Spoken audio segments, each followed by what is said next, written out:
Good evening. Today is Tuesday, March 11th. Time is now 6:05. We're about to start our meeting. I'll do a quick roll call. District 1, Jeffrey Lee. Here. District 2, Stephanie Gomez. Present. District 3, Lauren B. Smith. Present. District 4, Felicia Harrell, Vice Chair. District 5, Desmond McLean. Tax Commissioners appointees, Lee Kelly. Clerk of Superior Court, selected alternates, was Erica Pike. And Benita Harris. Present.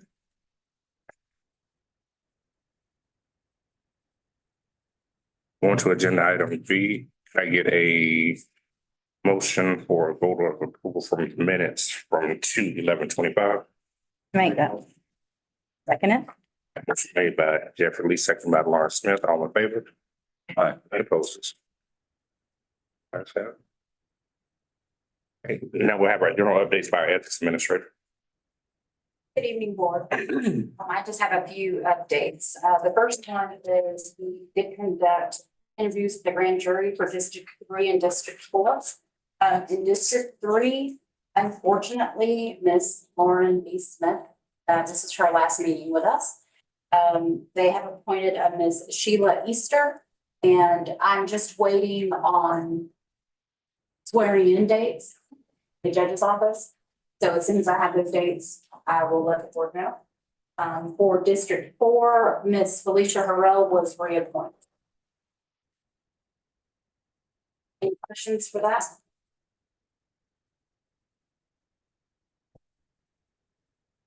My next update. The last meeting, the board wanted some different options for ethics training for myself and Ms. Buller. So if you look through your packet, I've included several different ethics trainings that the SBCE provides. The first one is just the basic compliance and ethics academies.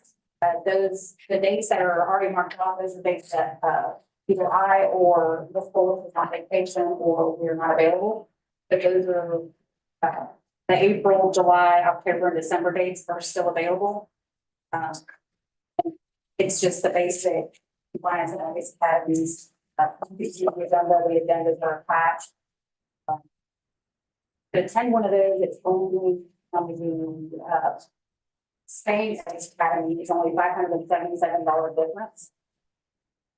The second one is the compliance auditing and monitoring workshop. We cannot attend that. I'm actually on vacation that week, so those days do not go for myself. One for the Clemson Elements CED Compliance Ethics Institute. Ms. Buller is on vacation from the 16th through the 20th. So those days do not work for us. The last one in there is a 1 day. It's here in Atlanta. It's on August 7th. And there was no agenda listed as of yet. I don't know if they will list that later on. But as of right now, the 2 pages that are attached, the only thing that's listed for that 1 day.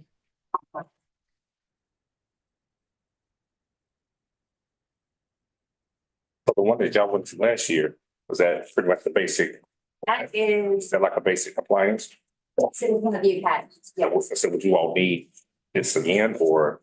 There's always something, I mean, there's always updates, there's always something different that can happen at the conferences. Because we are members, the board decided, when we first started for us to join. So they do these academies and classes every year throughout the year. So, I mean, we have $12,000 for training and education. Yeah. So on the 24th annual CEI, Ms. Attorney Bulliard is not available. Is that correct? That's correct. But you are. Yes, And then the one in Orlando, Florida, you are not available, but she is. correct. And it saves us how much?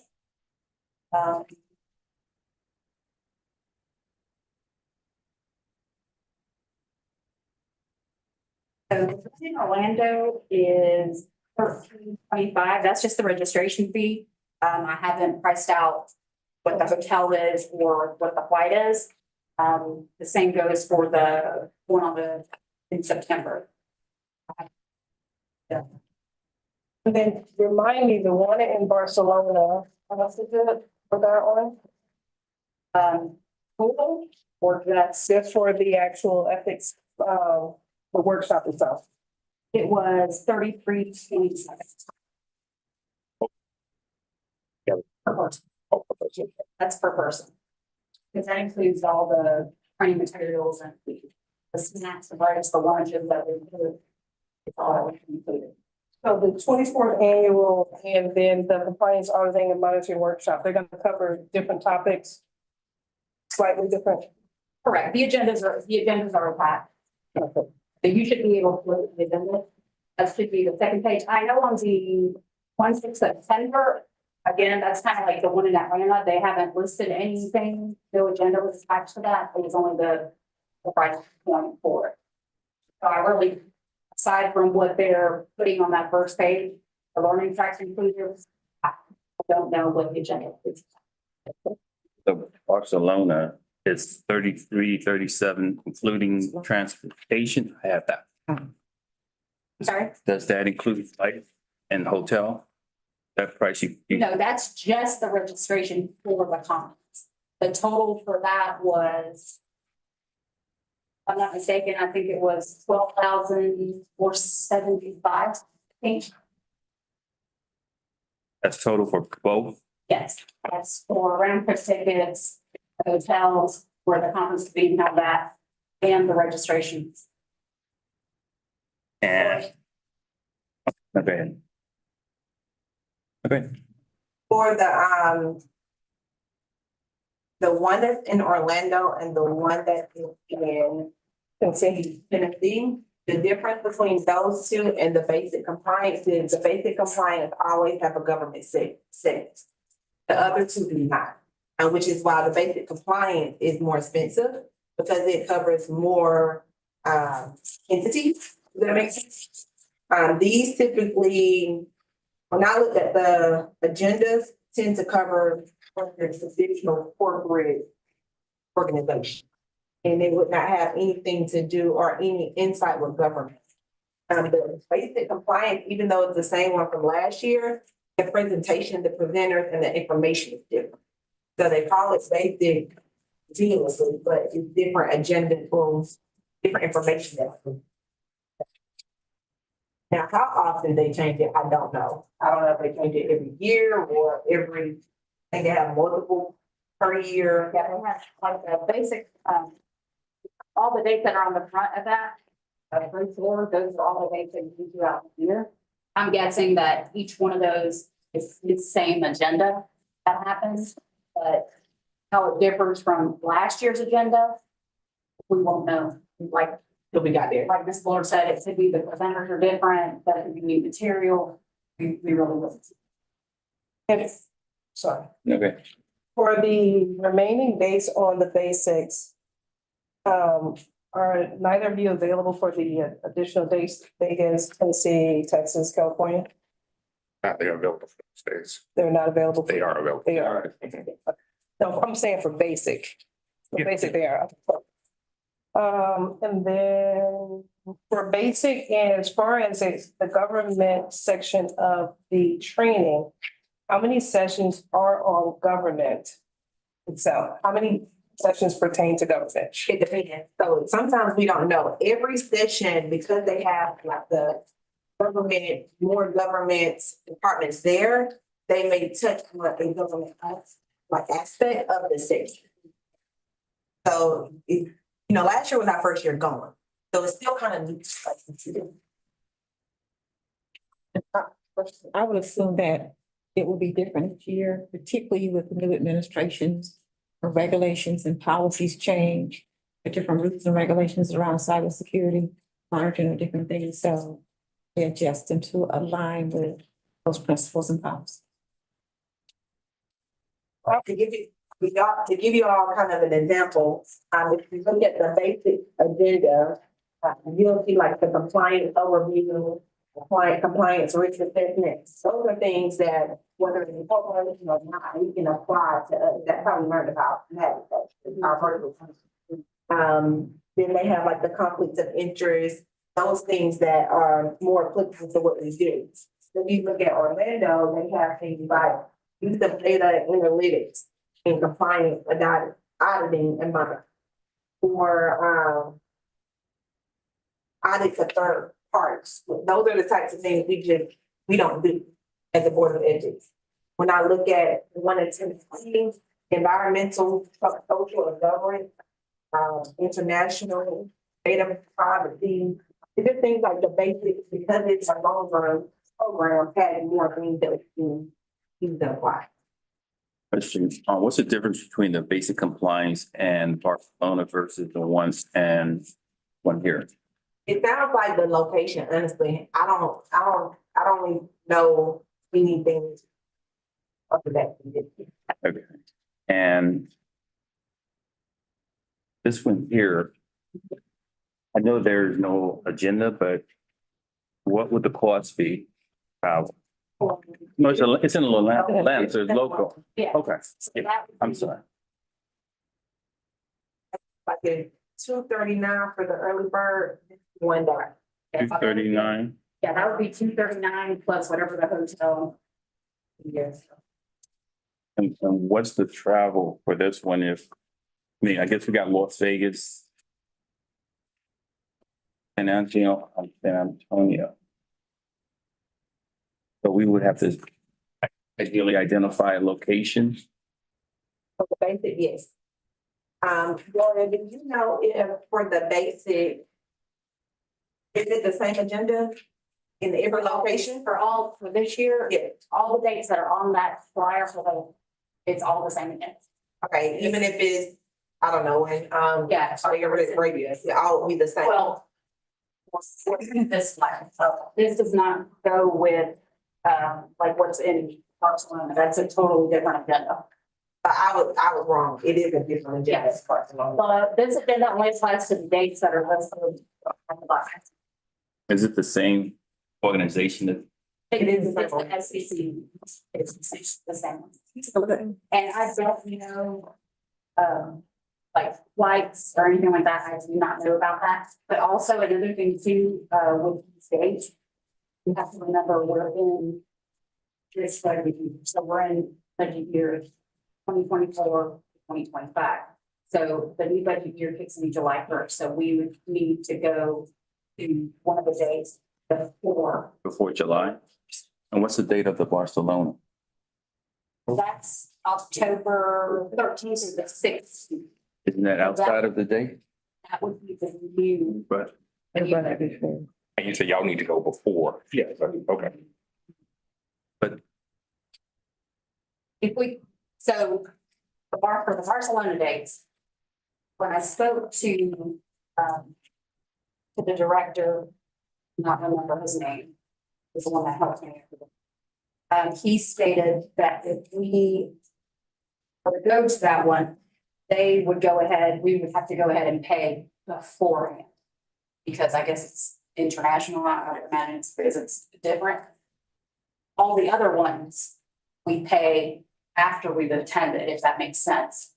So like, we'll pay the registration fee, but the hotel, the flights, none of that comes out until after the P-card statement has got to, if that makes sense.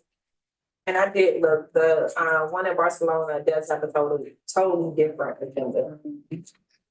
Their agenda is actually a little more broad, so they have organizational, defining compliance infrastructure, creating and reviewing compliance policies and procedures, which I like, they don't have that. Compliance and ethics, risk assessment, discipline and program improvement, investigation. So they have a totally different agenda. Okay, so for accounting purposes, the prepaying the Barcelona meets the criteria as far as budget restraints? Yes, that is correct.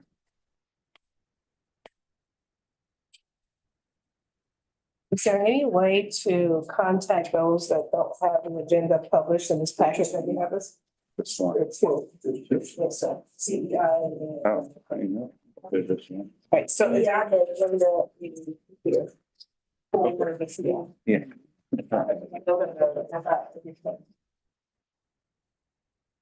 For the one in Atlanta, like all of that was, that's all the information they have on their website. I don't have it ready. When they get, I'm guessing when they get the agenda ready, then they'll update it on there. But as of right now, that's everything I pulled up. He did. Even considering the CEI and these won't be a factor, because me personally, I wouldn't want you all, I would rather see you all go as a team together. Correct. Versus going separate. So these right here, I do. I disagree. I would want more information, and if they're covering different topics, it would be great. They're both smart enough to bring back enough information to help the other. But it's not a question about the smartness. I'm thinking of safety. I just personally want them to go together as a team. But I understand your point. We can agree to disagree. But yeah, I understand your point. So whatever, I mean, however you all want to do it. If y'all feel comfortable with going separately and gathering that information, that's fine.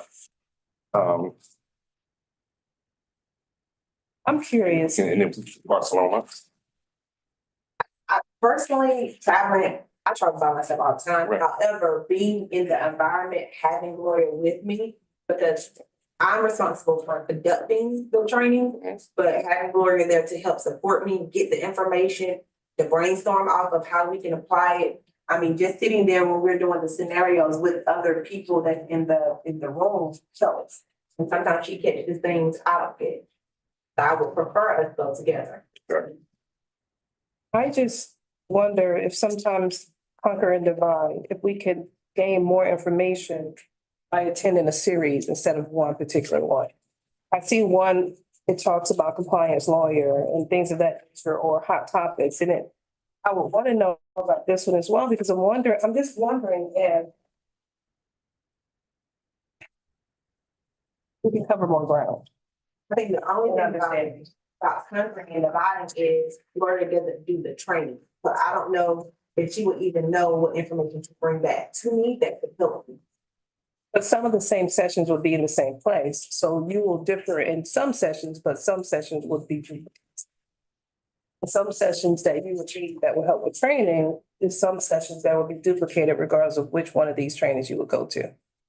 I don't think so, because it looks like the CEI has a totally different agenda from the compliance audience and from. Question on the CEI. Is that in play because that's in September 14th through the 17th? We said we wanted to be within July as far as a date. That's a Gloria question. I'm not sure, but The CEI. Right, that one, that was something new that they just posted because that was not on there a couple of weeks ago. So I haven't had a chance to talk to the coordinator of that, so I don't know if they could do the same thing for us on this one or not.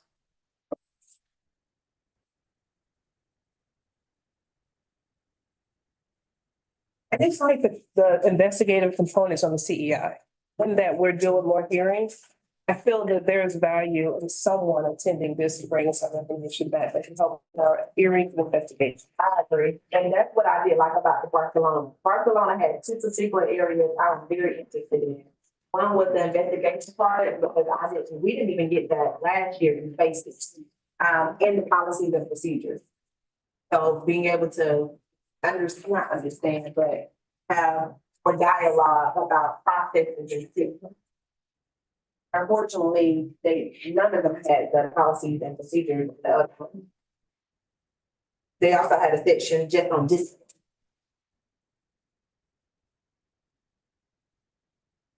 Is there anything precluding us from getting more information on CEI and the agenda for this one here? The window for the Atlanta one isn't posted, so we can't get it until they post it. The one on CEI, they haven't, this is all they have. No.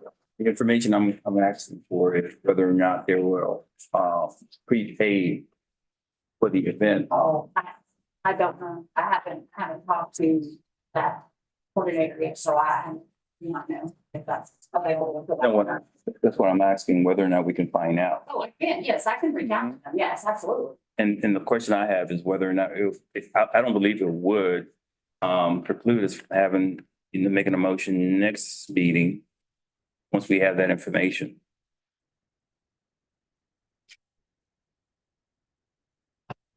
But that date is, I believe, well, still September. The only one I see in jeopardy is the one, the basic compliance, which is in April, but you still have other dates.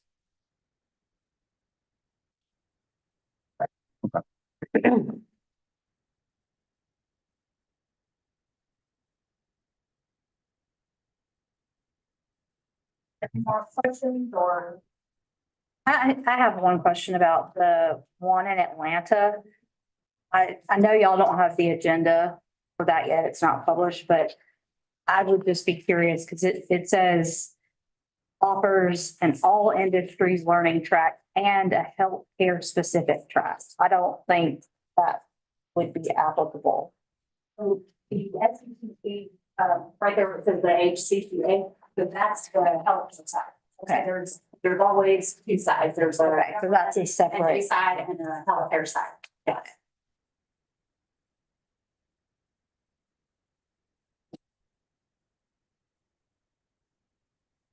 You have any more questions? This.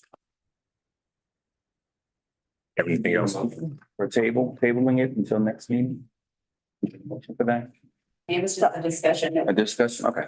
The only thing that I will bring up if you guys choose to table it is the basic compliance and ethics academy in order to that time frame. April the 28th through May the 1st, the one in Las Vegas, if it's something that needs to be done before July. The meet, you guys would not be meeting until the second Tuesday of April, and that would leave very little time to secure flights and hotels and that sort of stuff.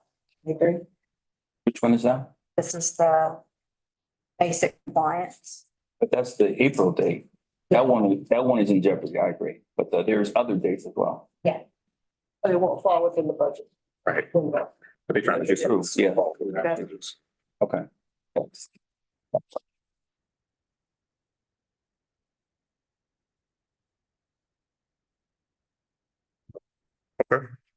If somebody want to make a motion to go ahead and decide which one we're gonna do. Is everyone okay with that?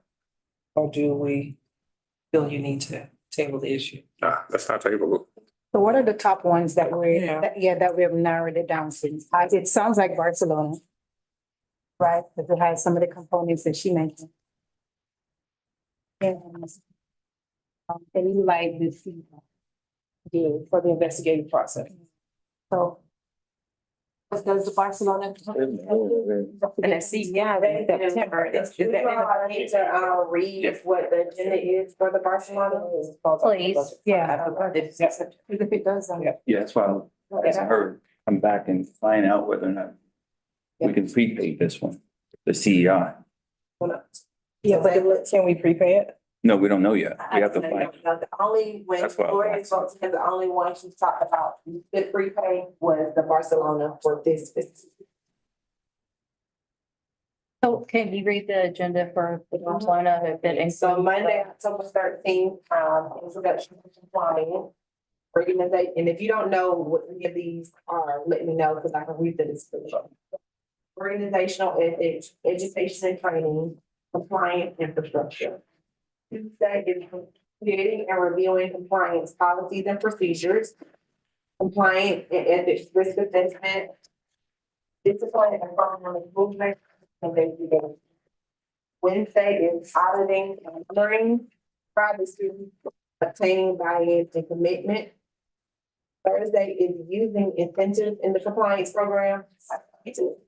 Conflicts of interest, anti-corruption and bribery. And that's it. How many days is that? And all of them are Monday through Thursday.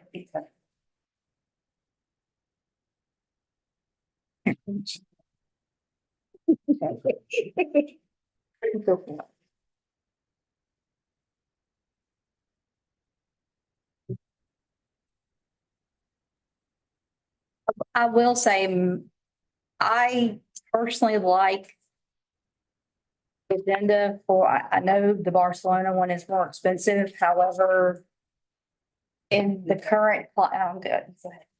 In the current climate of America, I feel like it might benefit us to gain a perspective. You're probably going to have people there that are not necessarily American. It would give you more of a global perspective on ethics, compliance.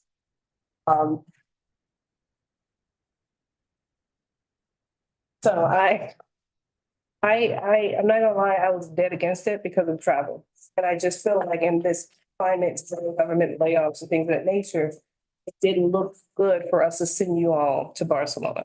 So financially, I didn't like the look of it. However, looking at the agenda, I kind of agree to, they encompass more of all three in the agenda, and I think it could better serve the board. So I'm in favor of Barcelona.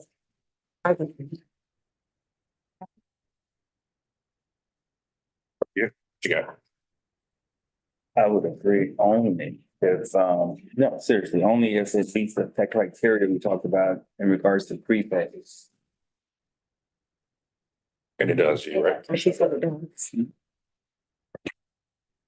Well, I guess get a motion. I'll make that motion to decide on the training program, or is it Basic Compliance and Ethics Academies in Barcelona? It's called. Motion made by Lawrence Smith. Get a second. Second by Vice Chair. All in favor? Any opposed? Get your passports ready. Anything else, CG?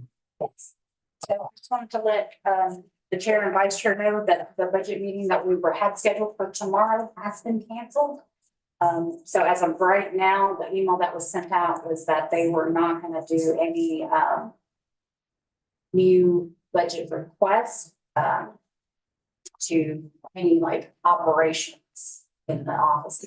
So they're gonna consider the budget one that we've already submitted, but it's not a guarantee that we're gonna get passed. I think we were requesting additional, it was like 28,000. So they're not sure if that's gonna even go through, but they're gonna look at that, but they have decided to cancel that meeting, so the budget meeting tomorrow is.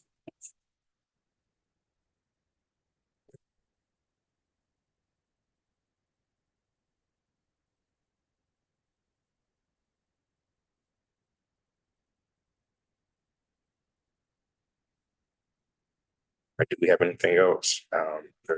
That was all of my updates. So, question, Yes. as it pertains to budget, and we're waiting for them to approve, I guess. As we hear more cases, and we will this next season or year over year. And we're gonna incur more costs because we've now identified the cost of each hearing, what it takes to run one, and the staff is needed. And we're more than likely gonna exceed the amount that we have currently budgeted for hearings and investigations, as well as the technology needed to run Board of Ethics. If we go over, which we will, how do we address those concerns if they don't approve the increases that we're requesting? That I am not sure of how that's gonna play out. I try to keep up with what we have in each account. And I just try not to go over that. I don't know, I can call the budget team and find out if we happen to go over on something that we really, really need.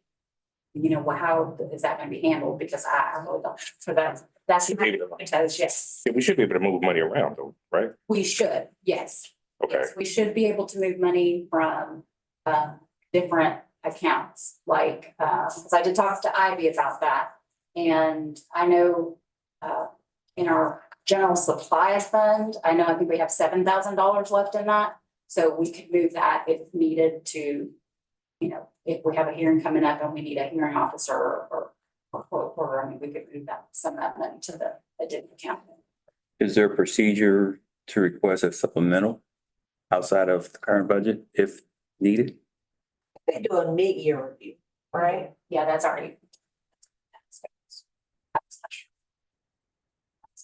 mid-year adjustment. So this budget request is for the 2026. So the mid-year budget was back in November. That was Was that for 2025? that's for this current budget year. So there should be a mid-year for 2026 if, And if that should happen in November, December. So, I mean, as of right now, from the email that was sent canceling the budget meeting and our presentation, I imagine that it's not. Answer some of this, revisit back with the court reporters. We're still utilizing Zoom, right? Are we doing Zoom? Yes, we have to, Okay. yes. Is it necessary for us to have a court reporter? And the only reason, because I had some experience in the past couple of weeks. Courtrooms and using Zoom to transcribe. And it was pretty accurate, pretty clear and everything. So now that we will have the use of the room and full IT capabilities, is it possible for us to do that? Use for Zoom? something Jackson was actually suggested, and we were before reporter. So maybe now, since we have a IT, that's something we can revisit. As long as we have the ability to have it captured accurately, and because it has to be sent to the court if there's an appeal. But I don't see why it can't be explored. I think, I'm sorry. I think the last suggestion that the board settled on was the next hearing to do both. And then compare them. I think that's what the board talked about. And then from there, if Zoom makes the board needs to go ahead and just have a little going forward. I think when we did discuss that the last time, I think one of the concerns was with Zoom, it's not gonna tell you who's speaking and who said. It's just gonna continuously pick up what's said. So if people are talking more, one person's talking over another, it's gonna pick up everything. But that was a concern of the board that we weren't gonna know who said what. As, a court reporter, I give them the names of each board member before we start. They know who is speaking. But I know it's important for appeal purposes. I know that was a To concern read the transcript. of the board the last time when we did discuss that. And I think I had mentioned possibly using just a certified transcription as opposed to a court reporter in order to make sure that your Zoom matches up to, someone actually in the room identifying who's speaking, and that might be easier to schedule. as far So as- even with that, with Zoom, what I learned is that as long as we all would have to be on Zoom in order for it to individually pick us up. So that means that we'd all would have to be logged in with our names. And then once we start talking, once the screen lights up, where we're speaking, then it'll show like Desmond McLean, so, Lawrence Smith, so. So it would need to be remote. We wouldn't need to be in the same room. But It would need to be a remote hearing then, right? It could be a remote hearing, however, using multiple. So we have about 6 or 7 cameras that we have set up inside our courtrooms, and they're all connected to Zoom. So if defendants are speaking, plaintiffs, we have somebody in jury or the witness stand at the podium, judge, clerk, it picks it up. So you just gotta be confident to speak at one time. There you go. Okay. And as long as we have everybody labeled, then it'll pick up on who's speaking. So we would need to purchase at least 9 devices. Or 9, 10, 11, 12 devices, because each individual person will need their own device for it to pick them up. So you would need 9 for a full board, 1 for me, 1 for opposing counsel. Then maybe if there's an opposing party, then maybe if there's opposing counsel, and then 1 for the witness. My math was wrong. So you would need, opposing counsel can bring their own computer, log in. But we can't require them to, if the board is for doing the proceeding, I don't think we can require them to bring their own technology. So we'll probably at least 13 devices. When you say devices, are we talking computers or mics? Something with a camera. It Camera, could be yeah. an iPad, it could be a tablet, it could be I don't know, That identifies who's speaking. yeah. So if we all had iPads in here, we all would have to be logged in under our names. So we can identify who's speaking. But we'd all be, of course, in one Zoom room. Is that the way they do it when you're doing it at your court? Right. So we already have technology inside the courtrooms. So we just have it as defending this. A lot of the attorneys will bring their own laptops. And if they require, like, if they want to submit or share evidence, then they have to log in under their name and they just come into the Zoom.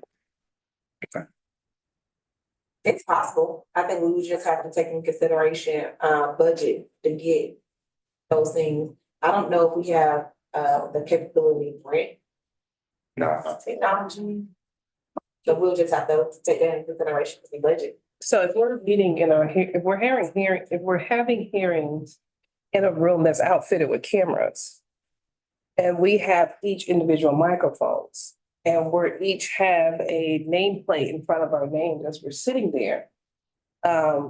If it is recorded, you just send that recording to a transcriber and let them transcribe it. That's an option. That's a much cheaper option, It's an option. and we'll probably get it back quicker. Or state your name as you speak. State your name if you speak, but you have the name. They can only zoom in and see.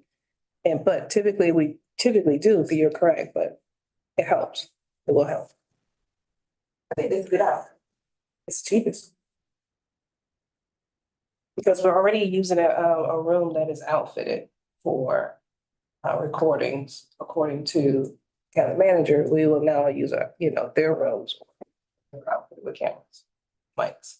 I think the only thing we will need to check with is to ensure that the court judges will allow a transcriber's transcription to be authenticated. Because when court reporters do it, there's a certificate that they send verifying that this is true and accurate. They have a whole open sales. So as long as they will allow it, I think it's worth a shot. We can find out. Yeah. And but there's always a video to support. True. Question about that. So why would they accept a Zoom transcript? They use them themselves, the courthouse. Mhm. They don't, our Zoom transcript would not have to be A lot certified? of times when they use Zoom, they're in the hearings themselves. Mhm. When we're sending the transcript, they're not in our hearings. So they have more confidence sitting in a hearing themselves if they need to go back and review between their notes. Yeah. Okay. Got it. But I can certainly make sure that they would utilize, that method, because it would.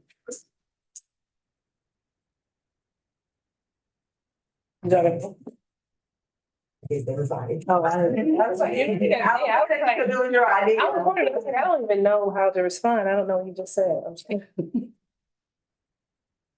So IT. So when you all are doing the meetings, the commissioners meetings, do y'all record, you all record those meetings, right? All right, do y'all transcribe those meetings or do y'all have it just in case? No, we don't transcribe them live. Okay, Do you all have a way to transcribe it later? Good question. Let's get back, but that's more of a communications question. Public communications, I think they can do it live because they do Facebook and YouTube live. Yeah, in-house resource.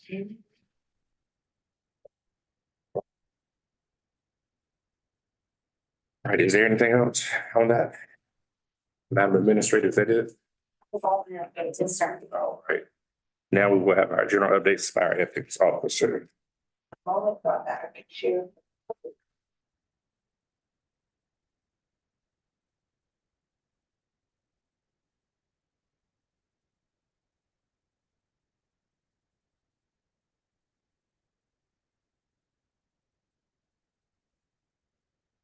Good evening, board. In regard to our general updates, my general updates for today.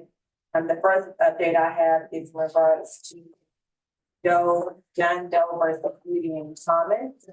I have proposed that order or final decision draft for the board review and approval. I emailed that to you all. I also emailed a copy of the transcript just so you can get that, so we can get that published. The appeal, we've been waiting on the appeal. We have a hearing. The hearing will be April 14th, 2025, in front of Judge Roberts. This is a status hearing. What I would expect at the hearing is the judge to make a determination on whether or not the appeal is going to be overturned or whether it's gonna be affirmed. That's what I expect. And this is appeal for,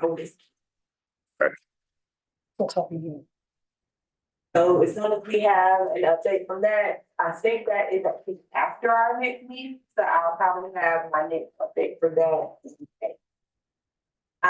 As you all know, we have one pending case right now that is still in the investigation process.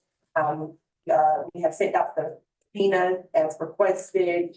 The HR has requested an extension on their subpoena because there's over 7,000 emails that they have to propose for us.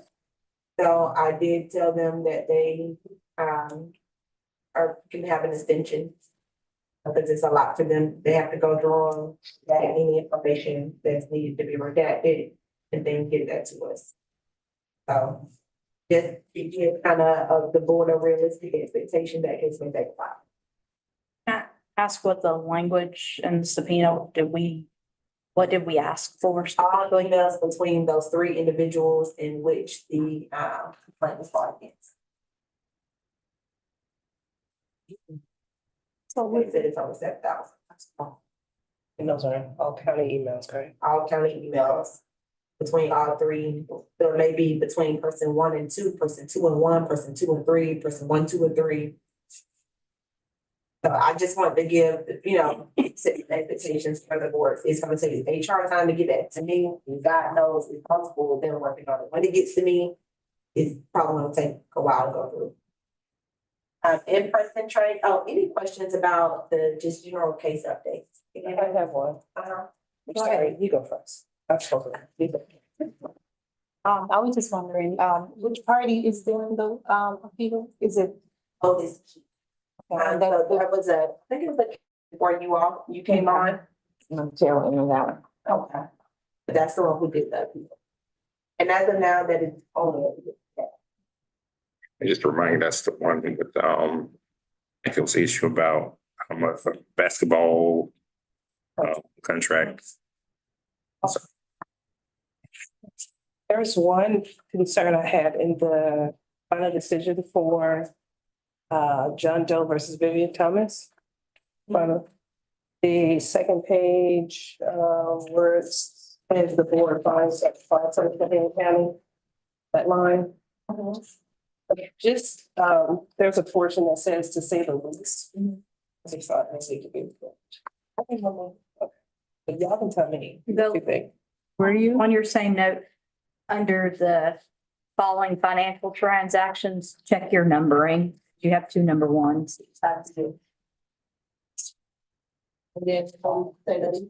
Yeah, I agree with that.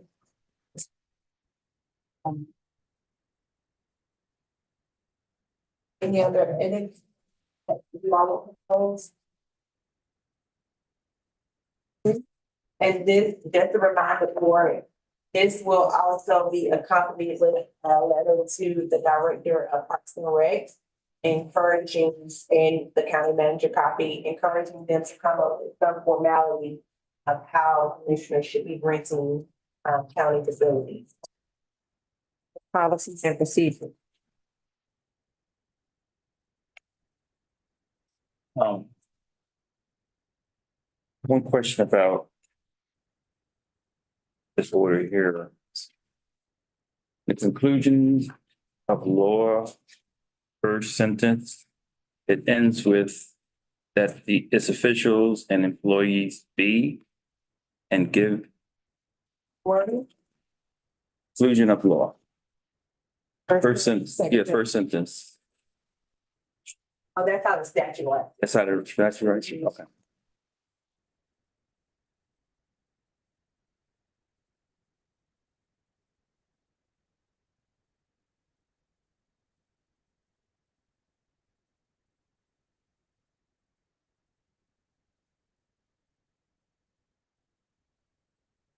Any other edits?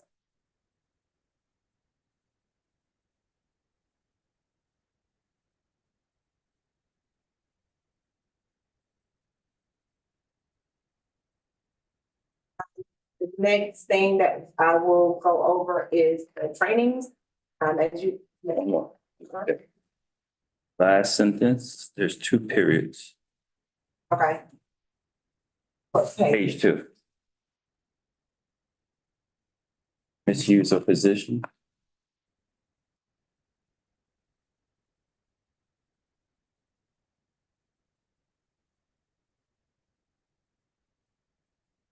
Anything else?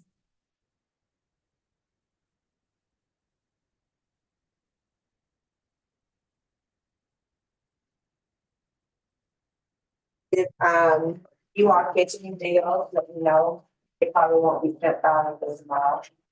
So, just let me know. For, training, our training is, they're going very well. We've done 19 new employees since the last time that we met. We've done 170, general employees in person. That does not even include how far we've come in, our virtual trainings. So for our virtual trainings, Henry County Fire Department, as I indicated before, they will probably get a certificate of most compliance and as quickly as they comply. We only have one individual that has not taken it, the whole Henry County Fire Department. You know how incredible that is. One. They don't have regular on and off days. Like, that's incredible. And that one individual is on administrative leave. Oh, okay. So I have checked and checked and checked and checked, and they have worked really, really well with me. That is great. Henry County Police Department have been doing an amazing job. We have, I think it's, oh, don't quote me on my number. I thought I had it in my notes. We're only waiting on 95. I think the whole department is about 215. So do that math.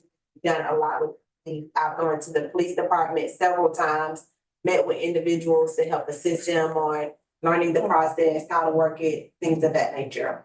So they're coming along very well. It has been sent to our Henry County Board of Commissioners. We are waiting on 4 of them. So they're still within their 30-day time period. Parks and Rec recently got there, and probably it's been about a week and a half. As you can see, they have a ways to go. I think they have about 24 that have taken it and 162 that's waiting. I do want to go back really quick to this one. Yes, ma'am. Can you tell us what districts, what district commissioners, Has already taken it. has taken it or has not? Commissioner Price has already taken it. Commissioner Lewis has already I taken it. knew you were gonna say that. He was at our last open forum and seems to have a better understanding. He just seemed like he was gonna get it done. So Yeah. Those are the two that have already taken it. Price was talking about it too. Yeah, that was, These are two of the newer commissions, right? Yeah, Commissioner Lewis is not. Not new, Price is new. Price is new. Is that He Kevin? replaced, Kevin Lewis. Okay. the former Commissioner Vivian Thomas, and then he was actually elected, re-elected. figured he would do it. As it relates to the commissioners training, I did receive an email from Ms. Michelle Weaver. In that email, she requested that several of the commissioners' workers also be included to the virtual training. I did respond and let her know that the board had not approved me to expand virtual trainings to the commissioner staff.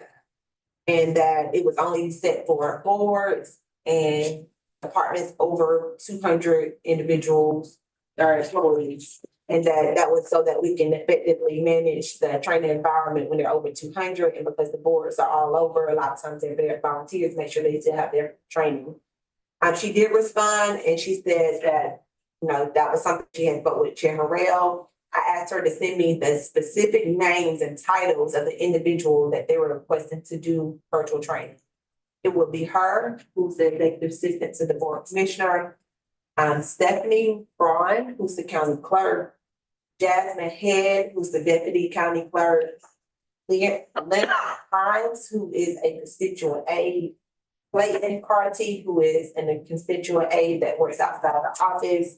Don Yuri, who's a constituent aide that works outside the office. LaQuinda Jackson, who is a constituent aide that works outside of the office. And Dr. Shalonda Smith, who is the chief of staff to Chair Harrell. So I told them I will bring it to the board, and see the board's position, whether or not they can be included virtual training. And this is just for her staff, her This is just for commissioner staff. commissioners or It's chair. commissioners in general. So Michelle Weaver is the executive assistant for all commissioners. Stephanie Braun is the county clerk for all commissioners. Jasmine Head is the deputy county clerk for all commissioners, and then they each have their constituent aides listed as well as the chief of staff to just Chair Harrell. How long did, I'm sorry, go ahead. Yeah, I think some of them also attend meetings and stuff, for those commissioners Mhm. and represent them throughout the county when they're not available. So I don't know if that's something to consider in that they're interacting on behalf of those commissioners and representing. How long did the Board of Commissioners have to, They have 30 days, just like. okay, and when were they? That color means they're still within that 30-day time period. Okay, So none of them are overdue. The only department right now that is overdue is some of the individuals from police. So that is up to the board. My only concern as the ethics officer is how we explain to other county employees why these individuals, if you all choose to let them be virtual, why they were chosen to be virtual. Because these are regular county employees. And I think you keep it the same. I don't think you change it. I agree. That's what it is what it is. I think you create a very slippery slope. Did they give a reason why they would want this exception?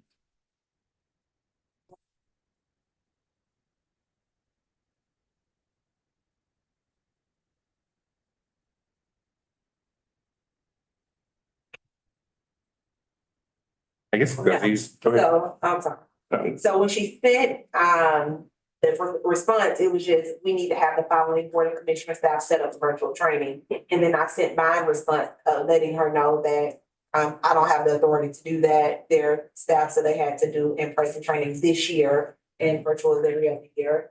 Then she called me. And then when she called me, she told me that she had spoke to Chair Harrell, mentioned it to her that they should be able to do virtual. That Chair Harrell thought or agreed. I told her, well, the board instructed me that they have to be in person. And then she said she was gonna go back and tell Chair Harrell, almost as if she didn't kind of understand why they had to be virtual or in person. And then I told her we had to meet and I would bring it to the board. And they're full-time employees? I don't know if the constituent aides are full-time. I think they're part-time. Part-time. But the executive assistant, county clerk, deputy county clerk, I know for sure are full-time. I don't know if the chief of staff to Chair Harrell is part-time. There's one constituent aide that works in, I guess, I'm assuming in the admin office, and 3 constituent aides that work outside the office. And when we first started doing our trainings, I know that they did attend in person. They did. So our first in-person training, all of the staff did come in person. And so it was the entire, It was, at least I know for sure, the clerks and the executive assistant. At the time, if it would have been a constituent aide, I probably wouldn't have known. Yeah. So would it be fair to let the constituent aides come in person?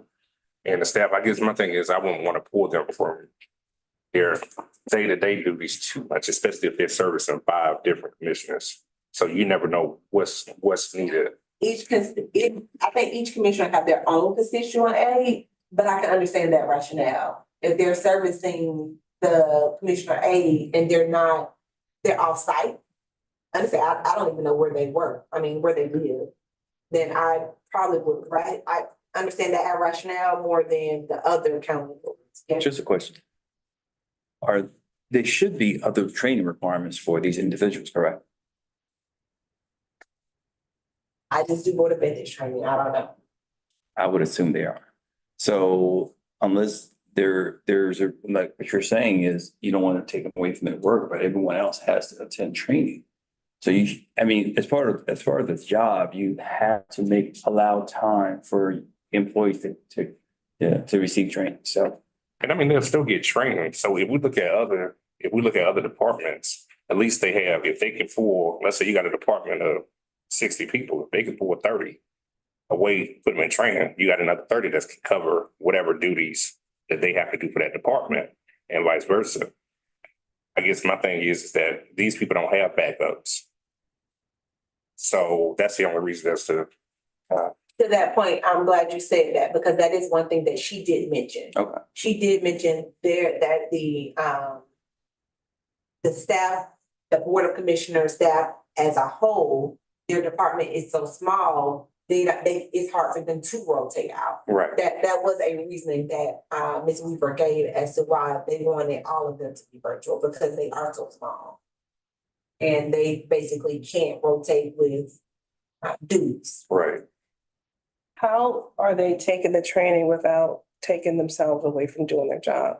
So in other words, if it is virtual, however many hours it takes to do a virtual training, are they not then taking themselves away from work for those a couple hours to do that training? Isn't the principle still the same? You're still not working in that moment that you're doing Depends on training. when they do it. You know, Right. the training is flexible, so you can do it on your mobile device, it start, stop. It doesn't have to be continuous, so it depends on how they do it. They may decide to do it on their ride, or they can't do it on the ride home, because, you know, there's questions, but So help me understand a little bit. So right now, virtual training is allowed for which departments? It's the fire, police, and sheriff's department. fire, police, Parks and Rec. And we'll talk about the sheriff's department. Elections. And Elections. And we are giving that Parks and Rec because they have the same concerns of not being available physically. No, they have over 200 employees.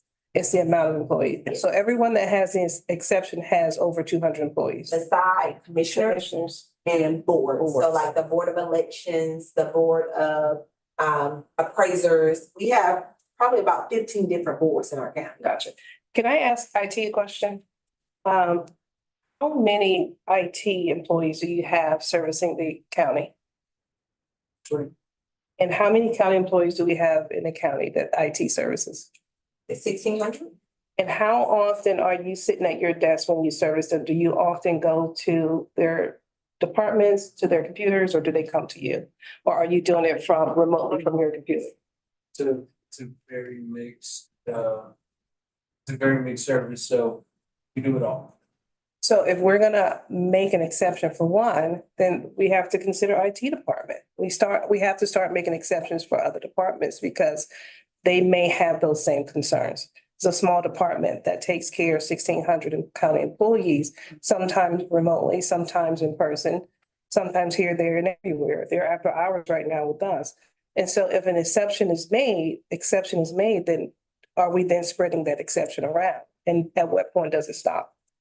Can I ask a question now? Thank you, IT. Is it, the training is self-paced? It is. Okay.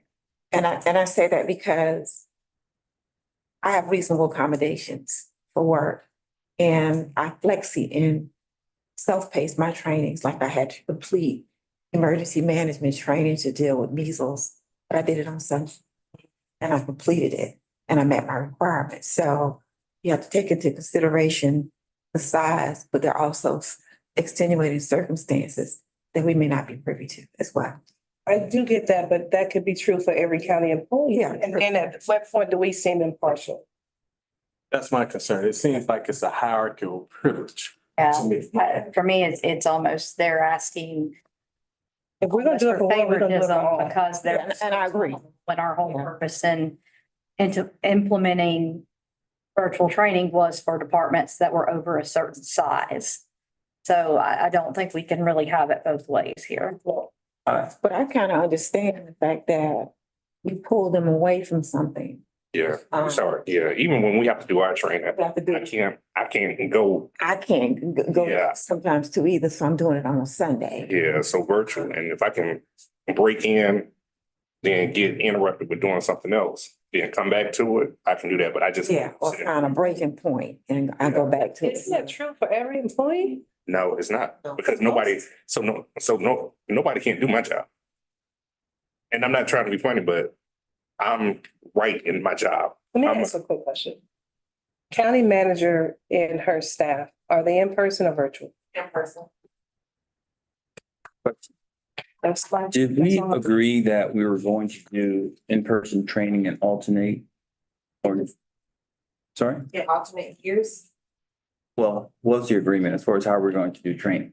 1 year would be in person, so next year everybody will be virtual. So Okay, this is an in-person year, next year everybody will be virtual. okay, I think that solves it because next year they will be okay.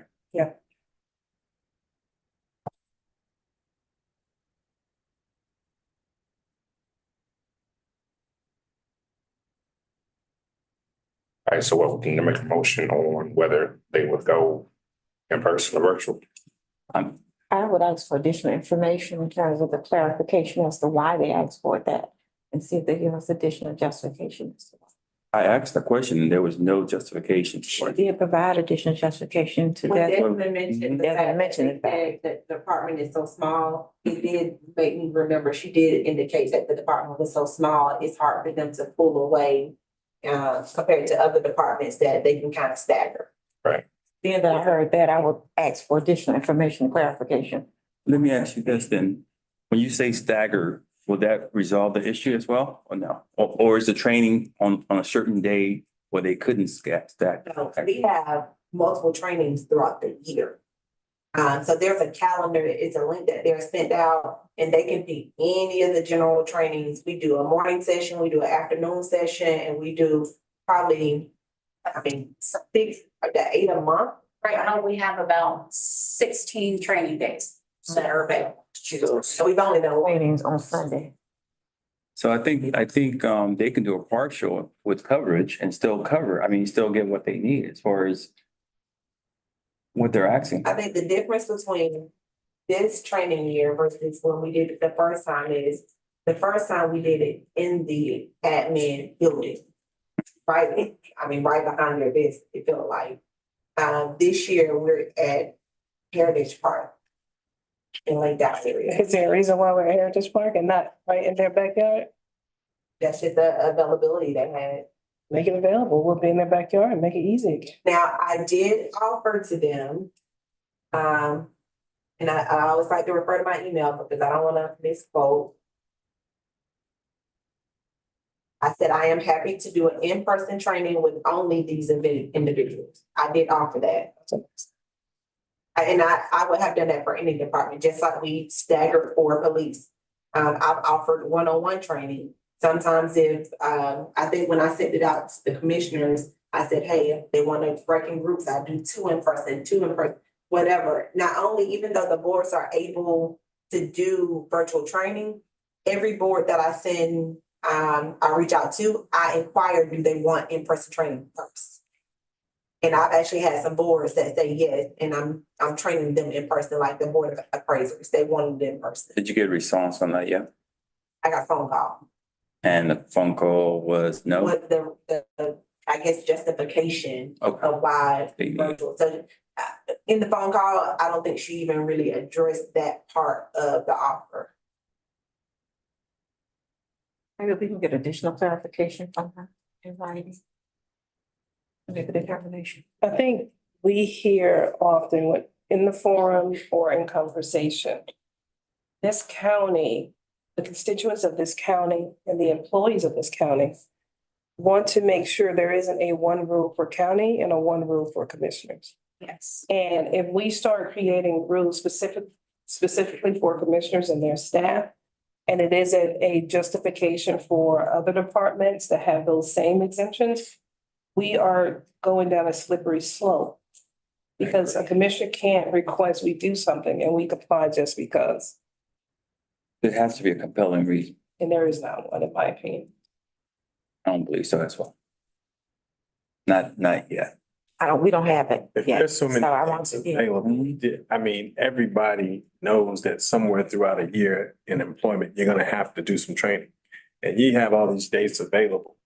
And I understand that they may be limited in employees, but I think it's just their onus to make an effort to make one of these trainings.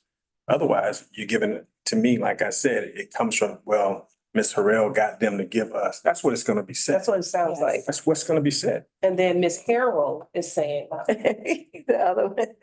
And I'll be completely honest, when I appeared before the grand jury, there was someone in that room that asked me point blank, why had the Board of Commissioners not done their ethics training? And that is not something that I can answer, but that is definitely a concern of their constituents that, and employees, because it was asked at the forum as well. yeah. So, And so why have not they done it? Aren't they still within the window to have it completed? well, we've been here for years. I mean, but now with this new stuff, I'm new to all of this stuff. Well, right now they're within their In the window. window, so. Prior. I'm trying to move forward with a clean slate and I'm trying to be objective. And I think we need to try to be more objective because I've seen this county pull apart in so many different directions. And if you're gonna stay true to ethics, I want to be true and transparent with what we're asking. So, I would agree with that. However, it works both. yeah, it does work both ways. That's why I want to hear more. And that's why I would want it in writing rather than on a phone call. So you would have that in writing so that we could make that informed decision based on what we received in writing. So you're saying they requested an exception. The exception does not meet it doesn't meet as far as reasoning, a good reason, valid reason for us to make that exception for them. So you said it doesn't meet, I don't believe it does. is that why don't you believe that? Because number one, the only reason why you're saying that is because there's no coverage. But what I'm hearing is that there's enough training that they can stagger the folks and have them attend at certain different times. So maybe we should clarify that to them, you know? In addition to the ethics officer has clarified to them already that she will make Make an exception to do it in person. right, just So- like she will with any other department. So they need to space it out or do one this day to. And I agree. She's willing to do that. Yeah, and I agree. I will go back and put it all in writing and just be real clear because I'm saying that because I've had to do that myself, back and forth with people that are looking for certain exceptions. And as always, writing the power of the pen and the written word. I'm a stickler about documentation. So if you give them that opportunity to respond to something in writing where you have clearly laid out those options and made those extenuating offers to do that, then you've given them the opportunity to respond. And if they do not respond in reasonable fashion or manner, then they're not exempt. The concern I have with that is that the board set a standard of who takes virtual training. And it was limited to those large departments, and we have licensing for that many employees, right? In addition, it was an exception made for boards of commissioners and different boards. Once we start allowing departments to give us compelling information, that's gonna have a ripple effect. And we're gonna create a new standard. And that new standard is gonna have to go throughout this entire county. And so once we start that exception rule, send us compelling information. When the standard is already set, this is the standard. And all of you fall into this standard unless you sit as a board member, or a commissioner, or you have 200+ employees. then we're gonna have that same compelling argument for every single department in this county. Yeah. And But we already have. yeah, and you stated that earlier when you talked about IT. But really quick, Yeah. we also do every other year it is virtual, so they always have virtual opportunity. Mhm. So it's basically every 2 years, they're only having to do an in-person training. And so we're saying in 2 years, can you give us 2 hours? In person, because we only want it once in 2 years, and then you get the option of staggering it and funding it and staggering it on virtual the next year. One more thing to add to that. Okay. When you're going back and forth like that, you're asking for someone to find a loophole.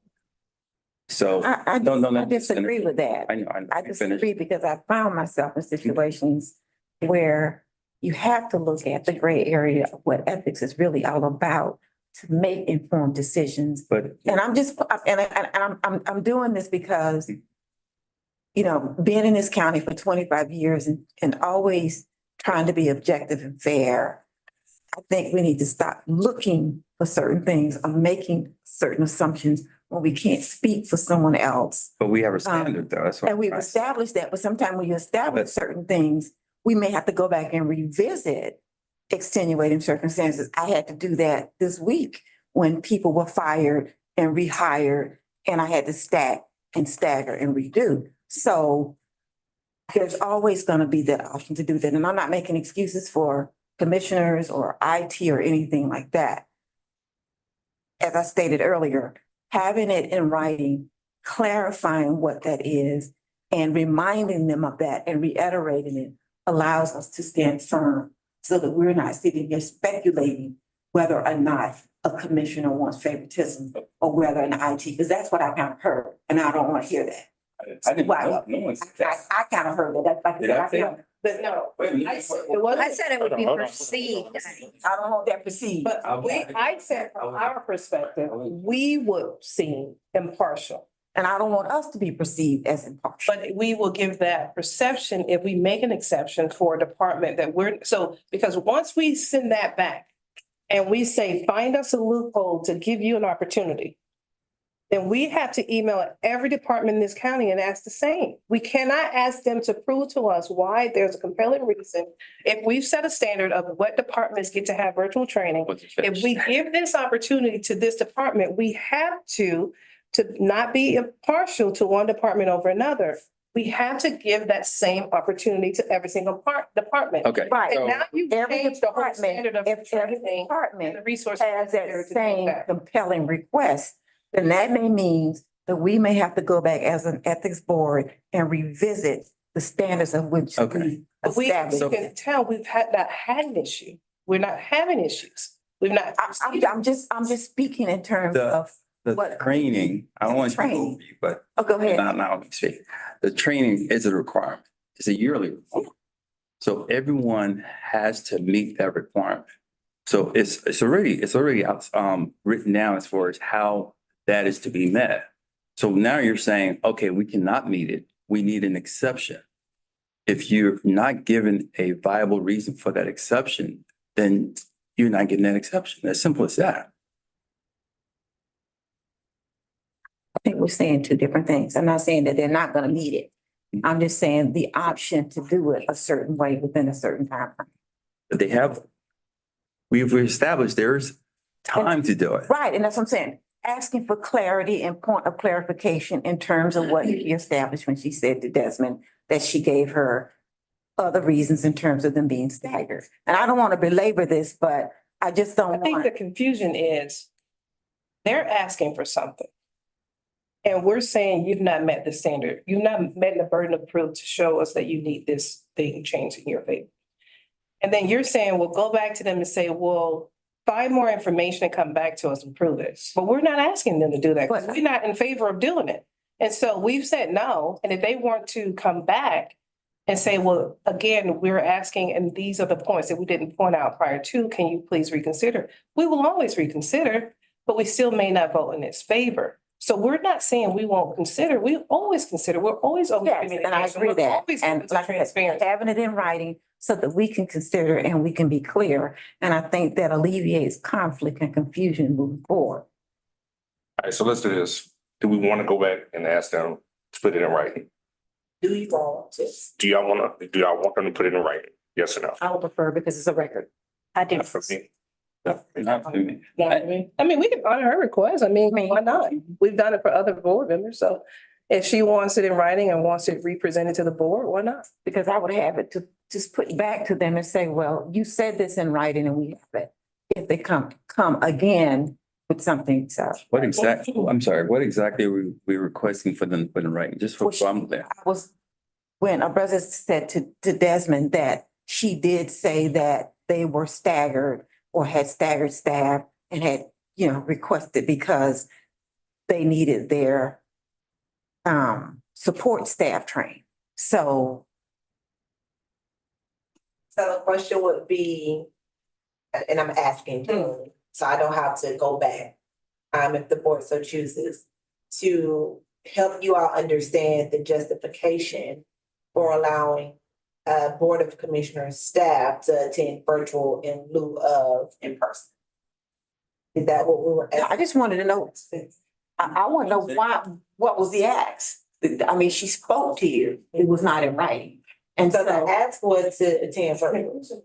That was asked. and then she said something to you verbally by phone. So by phone, when I was explaining to her the written email I sent her, that this is what the board already approved, I'm happy to do in person. In phone, she said, well, We we don't are a have- small department, we're unable to stagger like other departments. I've already spoken to Chair Rail. And then I asked her to send me the people's names specifically and their department titles, and I will present it to the board. So the ask was to do it virtually. The why, I guess, was because they were a smaller department and I have the bandwidth and the man. yeah, stagger. Now, if I can go back and ask for further justification, but I mean, she gave the justification, That's the but only thing she. my thing is that to keep confusion down, because someone may, by the time you hear something second and third party, or someone takes something back to a commissioner, it's all verbal. So having it in writing gives you an opportunity to say, I asked that and this is what we got. And it So I can do keeps that. confusion down. I can ask I them. think we kind of, I understand what. you understand what I'm saying? I understand what you're Okay. asking for, but I think in our experience, whenever we put things in writing, you're not gonna get it. You're not gonna get a written response from them. It's gonna be another phone call. So I completely understand the wanting the documentation and having that to fall back on, but at least what I have seen in the past year is when we've put stuff in writing and asked questions that, most people would respond to appropriately in writing, it's always been a phone call. And see, I don't want to group people like Kevin Lewis and Michael Price and stuff like that, for example, as commissioners, because he's not familiar with the past and neither am I. And, I know Michael Price, and if I would ask him for something in writing, he would be the type of person to give that. So I want to give just due to those rather than labeling or making an opinion on something that had happened in the past. Let's do this. Is there, Let's go. is there a reason why all five have to take it at the same time? So this is, the commissioners themselves are already taking it virtual. This is their staff requesting to take it virtual. I understand, but is there, and each have an appointee or a constituent aide? Each It's four of commissioner, them, so I'm assuming one of them do not. It's four constituent aides. Okay. But then you have the executive assistant to all of the board of commissioners who's also requesting the county clerk and the county deputy clerk. so 6, 7. 1, 2, 3, 4, 5, 6, 7, 8, 9 total. And the director, chief of staff. The ask is really for all to take it virtual. I guess I'm trying to, and I understand the coverage, but is there a reason why can't 2 take it and the other 7 cover? That would be a question for them. Honestly, if you're asking my opinion, I don't understand why they can't take it because our first year, they took it in person. If the deputy county clerk is in one of the sessions, then you got the county clerk there. If the county clerk is there, then you got the deputy county clerk there. If the Michelle Weaver, I'm pretty sure when the executive assistant is on vacation, somebody comes. I don't understand the rationale, and maybe it's just me, I'm just the messenger of what they asked and why they asked. How many hours is the training People on average are doing it in about an hour and 20 minutes. in person? Oh, the in-person, an hour and 45. 2 at the most, depends on how many questions I have. Our first in-person training was 3 hours, Yeah, I remember that one. but that was more of an introduction of the board itself. I didn't do all of that for vision training. I think in-person training gives an opportunity to have those questions answered too. I think sometimes you're going through processes and you're not sure, just as we were on the forum and the solicitor mentioned certain things about borrowing equipment that you would see that seem harmless, but that's an ethics violation. And so those simple conversations could alleviate a lot of issues because a lot of folks do things just not because of intention, just not understanding. And so in person helps to give clarification where sometimes there isn't clarity because someone asked a question and you didn't even think to ask, but it gave an answer. And now you can expand upon that answer and ask more questions if need to for more depth for your circumstances and situation. Because that's how, honestly, most of this county probably wouldn't even have ethics issues if they fully understood the guidelines. And that's all we're trying to do. And that's why in-person helps create that opportunity for them to ask those additional questions and sometimes have more private conversations than they could in some places. I don't think you said that very eloquently. If we could capture that and say that to them, but sometimes people don't know. I mean, I've had staff that I've had to about beat over the head to say, this is why you need to do. That's why we want them to come How to do first, it. so we can do it. Yeah, but stating that, and she has done that, but sometimes you have to reiterate that with people. That's why we Yeah. want them to come every other year in person so she can read. But I mean, given that soliloquy, that introduction that you just eloquently said at the beginning, you know, I know I'm being, you know, You have great intentions. you know, my intentions are, to see this county move forward. You're absolutely. I'm trying to see this county move forward And we should. because I don't want to penalize someone who stepped in a position based on a previous commissioner's or clerk's bad behavior. I want to. Now, I'm gonna say this, with as it relates to commissioners or anyone, any person Or that needs anyone. any further understanding or clarification. Because they stepped into a system of employment that was, certain things were done a certain way without an understanding of it being the proper way. And that's why we offer the opportunities for additional training, but also conversations, emails. At any point, they want to reach out to the officer or administrator and they can direct them and give them more information, even put them in contact to ask questions that for more clarity from the solicitor that maybe, you know, what would result in a prosecution. So that they can, that was the whole point of the forum. And Right, and I heard that. Yeah. And so they can take Went that. to the forum. I didn't make the forum, but I Yeah. heard that. And so, and if we're, yeah, and so it gives opportunity for those, you know, for those commissioners to have, if ever there is any employee in this county that needs further understanding or just wants to have a conversation about an idea, because a lot of times they do in those sessions, they get random questions because they don't know. They just don't know. And they throw out hypotheticals. A lot of folks throw out hypotheticals because they want to make sure they're not doing something improper because they've been allowed to do it for so long this way. And so that's what they're for, and they're great at that. They're great at having those open conversations.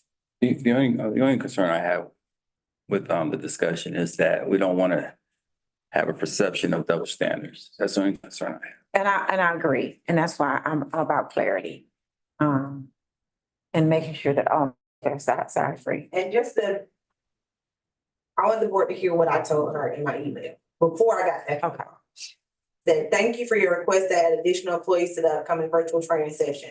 I appreciate your interest in ensuring that meeting team members as possible have the benefit from this opportunity. However, I would like to clarify that this virtual training is specifically designated by the Board of Ethics for commissioners, boards, and departments with over 200 employees. This approach allows us to effectively manage the training environment while providing targeted support to larger teams. If you have any questions or need assistance with alternate training options for your team, let me know. We're here to help. I want to ensure that all employees have access to appropriate training resources. I am happy to do an in-person training with only these individuals. So that's the offer I kind of gave her, You gave her was alternate training methods training in option, there, and I'm assuming that's why she probably asked. but this was in response to her ask. Okay, so you still alternate. Yeah. All right, so do we need to make a motion on how they'll train or? It depends on if you all want me to have, further clarification of what the reasons why. I prefer your email. Now that I've heard your full email, I'm fine with that. And if we just, if we decide to, give them alternatives based on what you requested or what you shared with her, then I would defer. I make a motion that the alternative be that Free gives them that one opportunity in person that she does that group. I make that recommendation. Okay. But I don't think you go virtual. And I did give them that. I never withdrew it. They still have that option. I'm happy to do that with them. Okay, so I agree. However, if they don't accept that option, then what's the recourse? And it's have to pick one of those 16 remaining trainings. Okay, just to be clear. And I can agree with that. All right, what motion was made by Jeffrey Lee, all in favor, second by Sammy Blumey, all in favor? Aye. Any opposers? All right, The last update in regards to general updates is, well, before we go back to that, in regards to training. As you all remember, we sent a letter to the sheriff in regards to them being included. We didn't hear a response back. Then I went ahead and sent out the training to the whole sheriff department. Some of them started taking it. Well, I did receive a call saying that the bill is going to be changed. They're actually working on it. I was supposed to have a draft last week for that, for you all to, I guess, review. Because again, constitutional officers were not meant to be included. So with that being said, I spoke to chair. We put the virtual training on hold because this should be changed before the legislative session is done. And then after the legislative session is done, we'll have more understanding of how to apply the changes that they made. But I have confirmed that they did open the bill back up, reset what we sent last year, and changes are being made. The author of that bill is Senator Emmanuel Jones, and he had made recommendations to change and address, that's what we're talking about, SB 20. Have they accepted our proposed changes? I won't know what they accepted until possibly you see it, to be honest. Okay. I did speak with Senator Jones the week before last, I believe. And he said that I would have a draft because my concern was coming to the board like pancake and flip flopping. Oh, they're not included. Oh, they're included. It's not me, guys. I promise. No. So I asked for something in writing. Can I have something in writing to take to my board to say, look, their constitutional officers are again not included. And so I was supposed to have a draft of the bill from his, I guess, general counsel or maybe staff attorney, I don't know, by the end of last week, but I think. So for clarity, originally we were told constitutional employees were not supposed to be a part of it, correct? Correct, And then you were informed that yes, they are. correct. And then now you're saying they're not, hold on, don't do anything to them yet. We're gonna work on the change. Mm-hmm. So in reality, they are until that change takes effect. Yes, Then right now they are, and they should continue training. Yeah. Until that change happens. I guess so. So when I spoke with, Emmanuel, I reached out to chair, because I didn't know what to do. At that point, I had, the training that had already been sent. I had some sheriff individuals that couldn't log in, so I really needed to go to so they could have a day like I did with police. Let me ask you this question. Log in. So they were very clear that they were not included in the beginning, in their opinion, right? Even though it wasn't necessarily clearly written in SB 2. Yeah, the bill was. And then they had an epiphany and woke up one day and sent you an email, said, oh, I'm sorry, they actually are included. And by God, they've had another epiphany. And now they're saying, my bad, I made a mistake again. So why is it so inconsistent? Like what happens to make him realize it should be included? Personal connection. I'm curious to, if there's clarity for him, can he share what brought about clarity to decide what made them now a part of it? And then what again made them not a part? Because at this point, that seems to be no transparency in governing when it comes to SB 22. And then it contradicts the idea of ethics standards. If indeed you are saying one time they're instituted, they're a part of this bill, oh, my bad, they're not. Oh, I'm sorry, I just woke up on the other side of the bed. Today they are. How are we going from one to the other? Can he explain it to us clearly how he is so confused? He could, he should, but he won't. I think that bill was written to be gray. Agree. For those reasons, because it has been used many different ways. And I think some of the recommendations that the board sent out were very clear. And I hope it will be something that they would consider and include, because that bill is not very clear. Well, my biggest concern with this is they go through the process, go through the motions, change the language of the bill, and there's another falling out. And then here Senate Bill 22 is back on the drawing board, changing it again. I mean, And one of my concerns was at this point, I flip-flop with the constitutional officers, i.e. the tax commissioner, because it's not just the sheriff, it's the tax commissioner too. So I feel like I'm causing confusion because I'm going to them saying, you gotta take this class. Then I went to them and said, you're exempted. Then I went back and said, you gotta take it. And so until I believe April the 4th, or somewhere when the session is closed. At that point, I'm like, well, maybe we just need to put it on pause. So when they came to you and said, okay, they are no longer exempt, what clause, what clarity was given to you in direction to let you know that you can now include them? Now include them? Yes. There was no clarity. It was like, no, they're supposed to be included. Okay, so right now, as it stands, based on his own statement, they are indeed included. Which statement? The second The statement. second statement, yes. Or did he Based on the did he third verbally statement. say But that? the third But the statement statement- says, the third statement says we are making changes. the The third changes have statement- not been the first statement adopted. was the same. It was no intent for them to be included. So because there was no intent, they need to be excluded. And we're opening the bill, and because we're opening the bill, we will make that clear within the bill. Okay, so I have a question. So you have a bill that stipulates that they are. It's not clear, I understand that. However, now you're saying that there's conversations, nothing in writing, that they're not. However, the bill stands until a new bill replaces it, correct? That is correct. All right, so unless we get something in writing that stops or supersedes or clarifies the bill, we still continue as the bill is intended. So he's saying that's not his intention.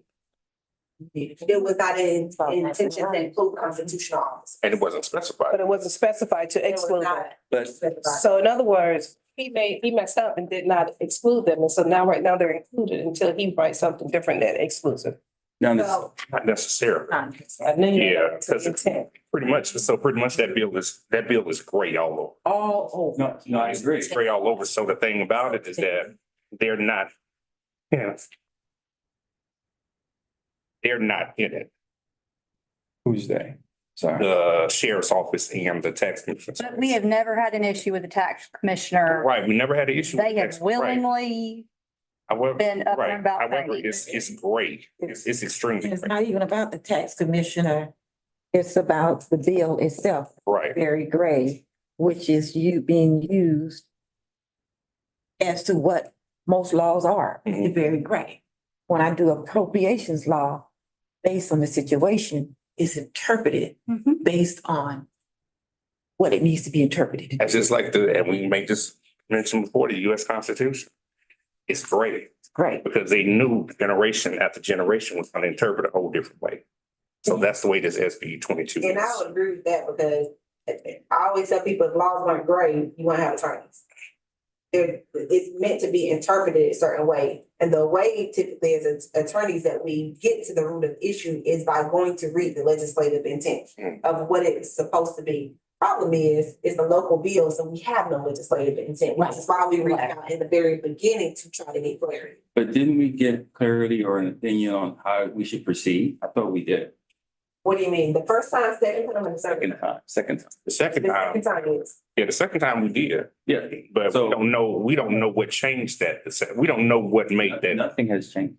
Well, The Nothing. bill is When I now, had the my bill first is being opened back conversation, up. I reached out I to understand the that. council and chair and said, look, this is the conversation now. And the consensus was, let's wait till the legislation session is over. Mhm. If they don't change it, we go back to enforcing it as written. If they make changes to it, then, because I'm having to go back to the tax commissioner and the sheriff department going back and forth. So if I go back now and say, we're gonna keep enforcing it, but then they change it in April, then I gotta go back and say, oh, sorry. Isn't that true for everyone though? What do you mean? Anybody that falls on the SB 22? Yeah.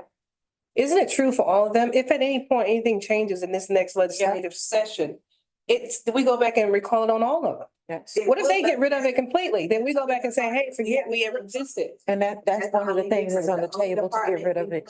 With multiple times. We told them they didn't, we told them they. And he did. can't give us any clarity on why Epiphany 2 happened. Mhm. None of that, I didn't ask. We deserve an answer. I mean, the board can definitely write him a letter.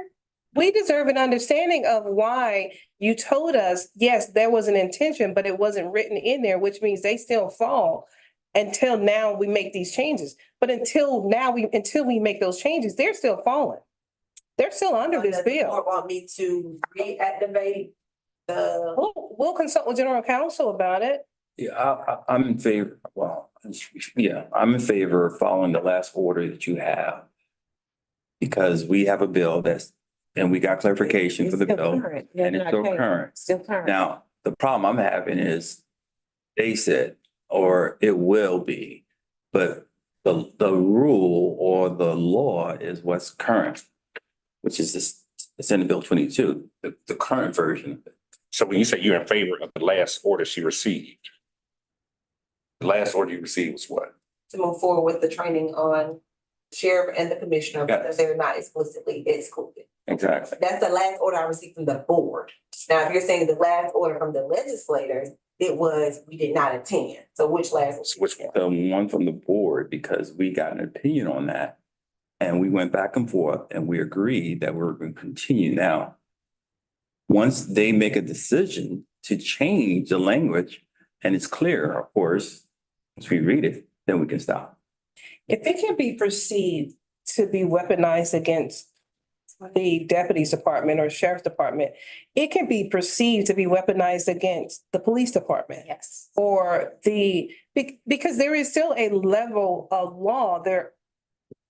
Yeah, he's over a certain part of it and they're over a certain part of it, but if we are trying to create a standard across the board in the county, how do we exclude an entire department of law enforcement, of the sheriff's department and their employees? Do we not care to protect their employees? Are they exempt because of one person's position? Like, Let me just stop you for a second. I think that in order for me to be able to respond to some of this, just based on the conversations that we had, we would have to go into executive session as for legal advice, and then I think we can talk about it a little bit. But if you wanted to, I would do that before you, I don't know if you all were about to. No, we're not gonna make a decision. Before we make it back into, I would go keep that for executive session and then come back out, and if you want to make a vote then. so we'll go on to E. Okay. Would you all like me to finish general updates first? Yeah. Yes, please. The other updates is in regards to the follow-up from I believe it was a meeting that you all had. I did have a meeting with Ms. Holly and Ms. Rachel. We did go over conflicts with county policy that is specifically as it relates to gifts. There was no really other conflicts that was pointed out to me. It was just the gifts. And it appears that they are in an agreement with me. County policy needs to change. Y'all can't change until the legislators change it, so they were going to get with the county manager to talk about changing some of the county policies to coincide with the code of ethics. We also went through the acknowledgement of the code of ethics. The county attorney didn't see anything wrong with our current acknowledgement. So as of now, I've continued to use it for new employees. For the current employees that are taking recurring classes, they've already signed it. So we just been using the sign-in sheet as their acknowledgement of taking the training. And then we also went through Navix versus Power DMLS. When I explained it to Holly and we kind of talked through the comparison of the two, she agrees that Navix doesn't, or Power DMS can't do what Navix does. So Power DMS can help with the monitoring, it can help with the reporting, but what it doesn't do is give you content material. So we would have to come up with content material to create the classes and so forth. And so based on what I believe we need for the virtual training, we need content. I emailed the county manager, let her know that I had this meeting with Holly. Both Holly and I stated that we're happy to have a joint meeting with the county manager and walk her through specifically how Power DMS differs from Navix. Those are all of the general updates that I have. Those are great updates because those are strides forward. And I also been just as an aside with strides forward, in one of my classes, I had a couple of HR questions. And so I give them to Holly, employees want to know in this ethical regard, what would happen? Specifically, it was crossing guards. I was training crossing guards and apparently people leave them little gifts in their car. Yeah. And they wanted to know, well, what do I do with it? What's the procedure? And if given to HR, what do they do with it? What's the procedure? We don't have a procedure in the county. So I brought that to Holly's attention. She thanked me and said that she will be getting with the county to create a policy for stuff. If employees turn in gifts, what do they do with it? That is all of my general updates, Chair. All right. Moving on to item E, presentation by ethics officer of probable cause hearing on case 2025 EB2 Fedra Thomas versus Elton Alexander. Thank you, Chair. This is in regards to a complaint that we received. This one is pretty straightforward.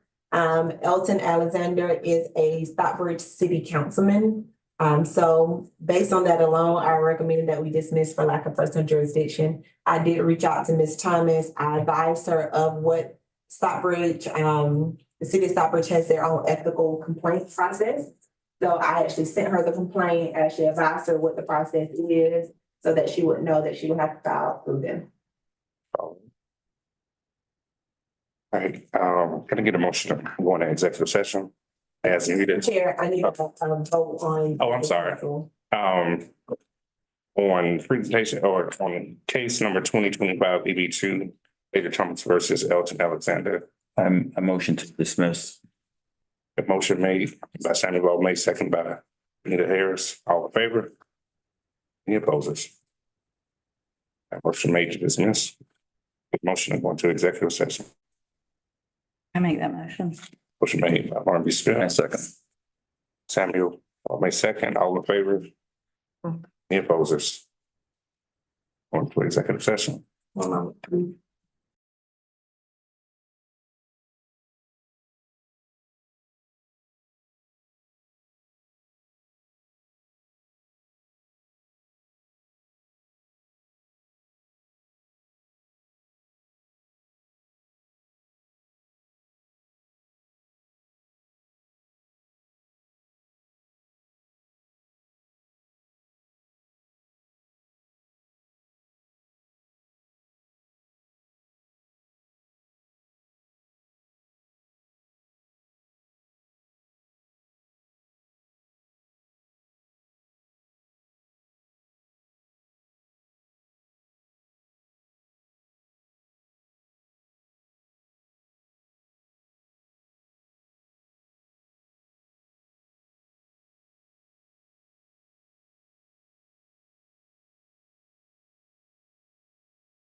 All right, if I can have a motion for us to come out of executive session. Make a motion for us to come out of executive session. A second. Motion made by Samuel May, second by Jeffrey Lee, all in favor? Any opposers? And if I can get in a motion to adjourn the meeting, I make that motion. motion made by Lawrence Smith. Second by Mr. Lee Kelly, all in favor? I oppose just for a second. I want to thank Lauren for her service here on the board. Appreciate you, whatever the future holds for you. Wish you the best, okay? Absolutely. Thank you, guys. I've enjoyed meeting everyone. Most of y'all have come in kind of on the end, but you two have been here the whole time and I appreciate y'all. And P.S. thank you so much for your allergy medication tip. Well, since the motion was made to come out of, to adjourn 7-1, and it's adjourned. Thank you.